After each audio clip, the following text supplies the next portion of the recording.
안녕하세요, 다니엘 선생입니다. 우리는 지난 시간 유전자와 염색체에 대해 알아보았습니다.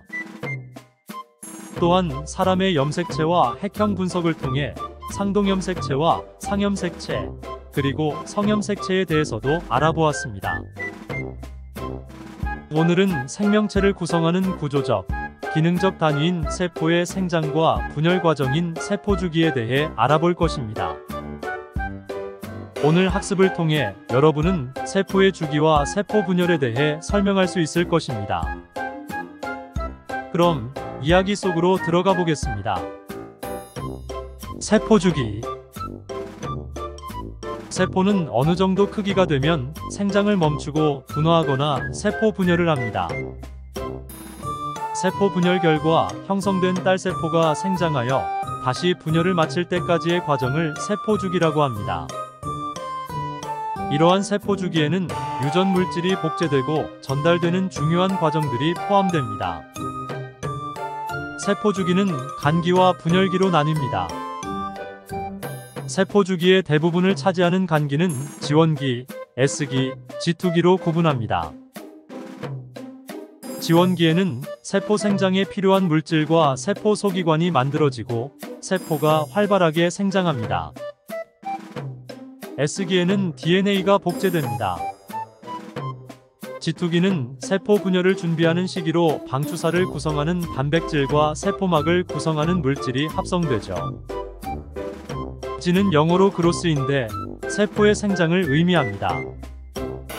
또 S는 신서서스의 첫 글자로 합성을 의미하죠. DNA를 하나 더 만든다는 의미를 담고 있습니다. 분열기에는 핵분열과 세포질 분열이 일어나며 응축된 염색체가 관찰되는 시기입니다. S기의 DNA가 복제된 결과 염색체는 2개의 염색 분체로 이루어져 있으므로 유전 물질의 양이 지원기의 2배가 됩니다. 분열기를 지나면 2개의 딸세포가 형성되며 염색 분체는 각각 딸세포로 나누어져 들어가기 때문에 딸세포는 모세포와 같은 양의 DNA를 갖습니다. 딸세포는 간기를 거친 후 다시 분열기에 접어들어 세포 주기를 반복하게 되죠.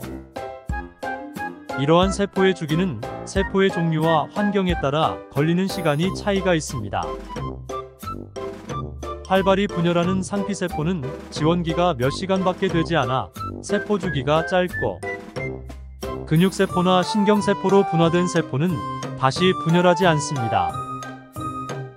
하루를 기준으로 좀 더 구체적으로 세포 종류별 세포 주기를 알아보면 골수세포는 0.751, 입술 상피세포는 1일에서 2일, 대장 상피세포는 6일 정도입니다.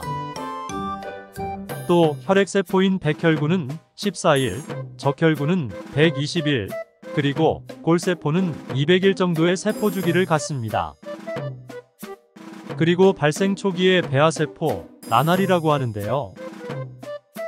이때는 지원기와 G2기가 거의 없고 S기와 분열기를 반복하기 때문에 세포 주기가 매우 짧고, 분열을 거듭할수록 세포 한 개의 크기는 점점 작아집니다.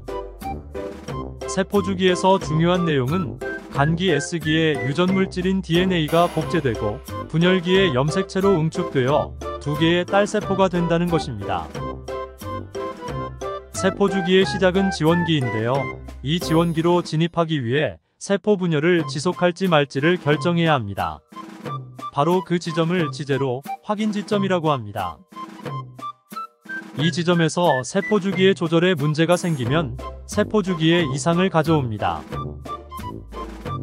자, 그럼 궁금한 최신 생명과학 동향을 통해 알아보도록 하겠습니다. 암세포의 특성과 치료. 피부에 상처가 생겨서 세포가 손상될 때가 있죠. 이때에는 주변 세포들이 분열하여 상처를 메우고, 상처가 메워지고 나면 세포는 분열을 멈춥니다. 그러나 세포 주기 조절 신호를 무시하는 암세포는 정상적인 세포 수를 넘어선 후에도 계속 분열합니다. 실험실에서도 정상 세포를 배양하면 일정한 수만큼 분열한 후에 더 이상 분열하지 않지만, 암세포는 세포 분열을 조절하지 못하고 무한정 분열하게 되죠. 또 암세포는 자신의 위치를 벗어난 범위까지 침범하면서 증식하고 혈액이나 림프관을 타고 다른 조직으로 이동한 후에 정착하여 증식합니다. 암세포가 빠르게 분열하기 위해서는 많은 영양분이 필요한데요.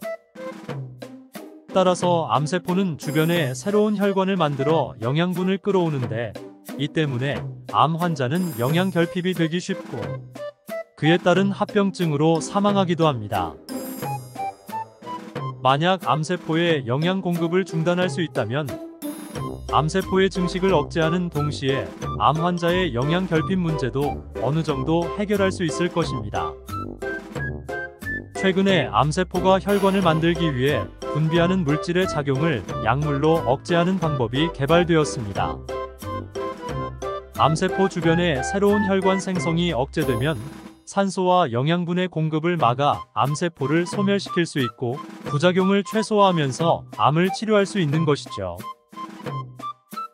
기존의 항암 치료는 부작용 때문에 환자에게 부담이 컸지만 암세포를 굶겨 죽이는 이 새로운 치료법은 정상세포에는 영향을 주지 않고 암세포만 공략하기 때문에 암 치료의 새로운 대안으로 주목받고 있습니다. 여러분에게 한 가지 생각해볼 이야기를 하나 해볼까요? 암을 치료하기 위해 항암제를 복용할 때에 소화가 잘 되지 않거나 머리카락이 빠지는 것과 같이 특정 조직에서 나타나는 변화의 원인은 무엇인지 세포 주기와 관련지어 말해볼까요? 한번 생각해보세요. 네, 암세포는 세포 주기 조절에 이상이 생겨 분열이 반복되는 특징이 있습니다. 대부분의 항암제는 세포 주기를 중단시킴으로써 암세포의 증식을 억제하는 효과가 있는데 이때 암세포뿐만 아니라 정상세포에까지 영향을 주어 모낭세포와 같은 정상세포의 세포 주기까지 중단되는 경우가 있습니다. 따라서 머리카락이 빠지고 세포 재생에 이상이 생기는 등의 여러가지 부작용이 나타나는 것입니다. 잠시 암 연구와 치료에 관련된 진로와 직업에 대해 소개하겠습니다. 종양생물학은 종양, 즉 암의 발생 과변이, 증식 성향 등을 연구하는 학문으로 암세포의 특징을 밝혀서 치료의 실마리를 찾는 데 주력합니다. 세포 유전학은 생물의 유전 현상을 세포 단위로 연구하는 학문으로 암의 원인이 유전과 밀접하게 연관되어 있음이 알려지면서 그 중요성이 부각되었습니다. 분자 유전학은 DNA와 RNA를 대상으로 화학적 구조와 기능, 번식, 돌연변이 등을 연구하는 학문이며 필연적으로 암 발생 원인과 밀접하게 관련되어 있습니다. 유전공학연구원은 유전질환, 암, 노화, 치매 등 질병 유발에 관한 연구를 하고 암연구원은 말 그대로 암의 원인과 증상, 치료 방법과 예방 방법 등 암과 관련된 연구를 합니다. 자, 이제 체세포 분열에 대해 알아보도록 하겠습니다. 식물의 체세포 분열은 생장점이나 형성층에서, 동물의 체세포 분열은 몸을 구성하는 대부분의 세포에서 일어나며 분열 결과 생물은 생장하게 됩니다. 체세포 분열은 1회 분열로 모세포와 유전물질의 양이 동일한 2개의 딸세포가 형성되죠. 체세포 분열은 모세포와 DNA 양과 염색체 수가 같은 2개의 딸세포가 만들어집니다. 언제 체세포 분열이 일어날까요? 네, 수정란이 어린 개체가 되는 발생, 몸의 조직을 구성하는 세포수가 증가시키는 생장, 그리고 손상된 부위가 다시 생겨날 때, 상처가 아물 때의 재생. 단세포 생물 같은 일부 생물은 체세포 분열을 통해 무성생식을 합니다.